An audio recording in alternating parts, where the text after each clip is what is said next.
High guys, welcome back. ಇವತ್ತೊಂದು of road ride ಹೋಗ್ತಿಲ್ಲಿ ಹೋಗ್ತಿದ್ದೀನಿ. ಈ ರೋಡಲ್ಲಿ ಮಳೆ ಬಂದರೆ ಮಾತ್ರ ರೋಡ್ ಯಾವುದು ಗದ್ದೆ ಯಾವುದು ಅಂತೇಳಿ ಗೊತ್ತೇ ಆಗೋದಿಲ್ಲ. ಆ ಥರ ಇರ್ತದೆ.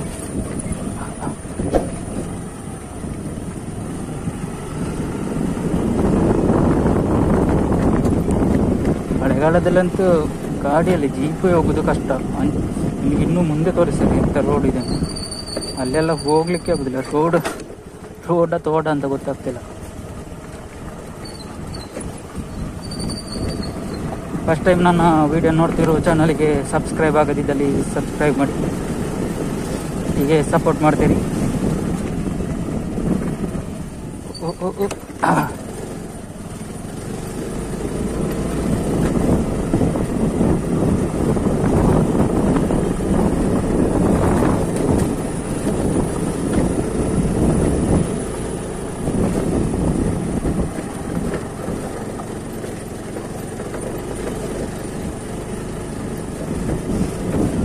ಈ ರೋಡು ಚೊಕ್ಕಾಡಿಯಿಂದ ಒಳಗಡೆ ಆಗಿ ಬರುವಂಥ ರೋಡು.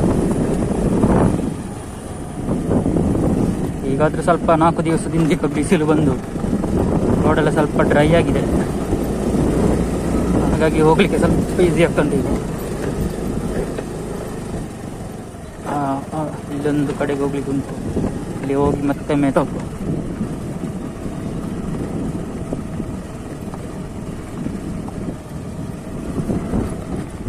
ಫಾರೆಸ್ಟ್ ಏರಿಯಾ ಅಲ್ವಾ ಅಂತೆಲ್ಲ ತುಂಬ ಕಾಡು ಇಲ್ಲಿ ಸೈಡೆಲ್ಲ.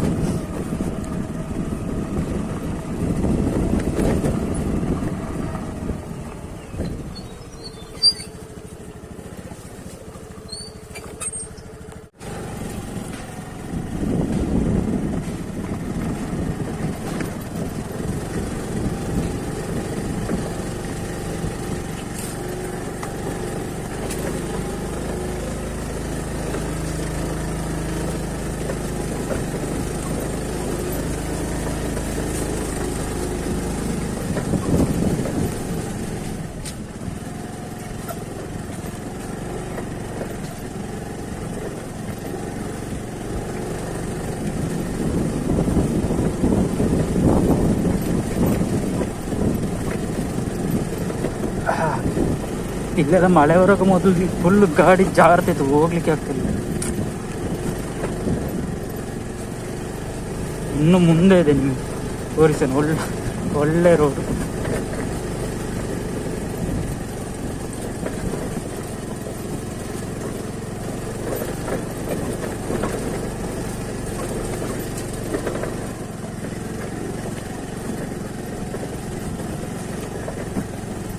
ಎರಡು ರೋಡ್ ಇದೆ ಆಚೆ ಈಚೆ. ಎರಡು ಸಹ ಒಂದು ಸ್ವಲ್ಪ ಏನೋ ಕಾಂಕ್ರೀಟ್ ಹಾಕಿದ್ದಾರೆ.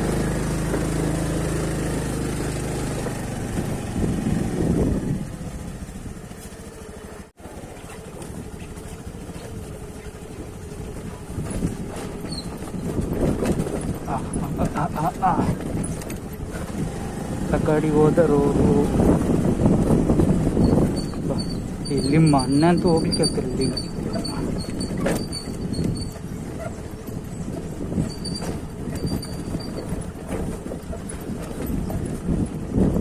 ದೊಡ್ಡ ಅಂಡಮಾನ್.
ಅಬ್ಬಬ್ಬಬ್ಬ ಫುಲ್ಲು ಕಾಲಾಗಿದ್ದು ಮಾಂದಲ್ ಬಟ್ಟಿಗೆ ಹೋಗೋಕೆ ಸಿಕ್ಕದು ನೋಡಿ ಮೇಲೆ ಆ ಥರ ಆಗಿದೆ ರೋಡ್ ಎಲ್ಲ.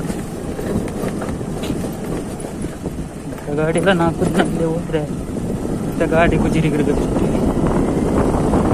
ಇಲ್ಲಿ ಸ್ವಲ್ಪ ಕಾಂಕ್ರೀಟ್ ಆಗ್ತದೆ, ಕಾಂಕ್ರೀಟ್ ಹಾಕದಿದ್ದರೆ ಇಲ್ಲಿ ಆಗ್ತಿರ್ಲಿಲ್ಲ ಹಾಗೆ. ಇನ್ನು ಇಲ್ಲೊಂದು ಮನೆಗೊಂದು ಅಪ್ಪು ರೋಡ್ ಉಂಟು, ಒಂದು 70 ಡಿಗ್ರಿ ಆಗ್ಬೋದು ಅಂತ ತೋರಿಸ್ತೇನೆ ನಿಮಗೆ.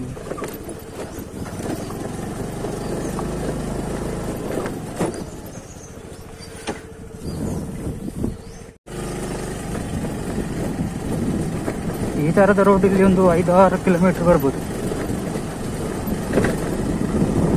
ಭಾರಿ ಕಷ್ಟ, ಮಳೆಗಾಲ ಹೋಗ್ಲಿಕ್ಕೆ ಆಗೋದಿಲ್ಲ.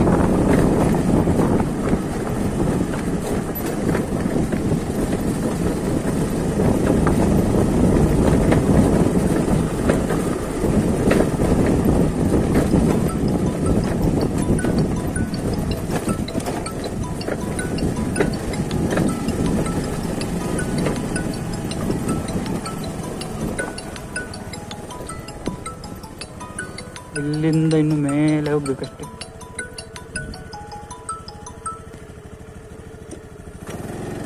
ಇದೇ ನೋಡಿ ದೊಡ್ಡ ಅಪ್ಪುಂಟು ಅಂತ ಇದೆಲ್ಲ, ಈಗ ಇದನ್ನು ಹತ್ತಿಸ್ಬೇಕು ಮೇಲೆವರೆಗೆ.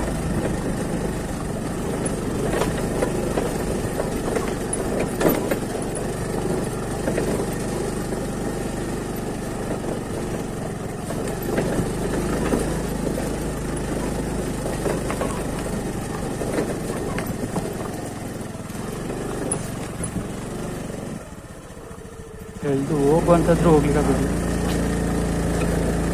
ಚರ್ಲೆ ಆಗಿ ಟಯರ್ ಜಾರ್ದು ಸ್ಕಿಡ್ ಆಗುತ್ತೆ ಇಲ್ಲಿಗೆ.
ನಾಯಿ ಮರಿ ತಿಂದಿದೆ.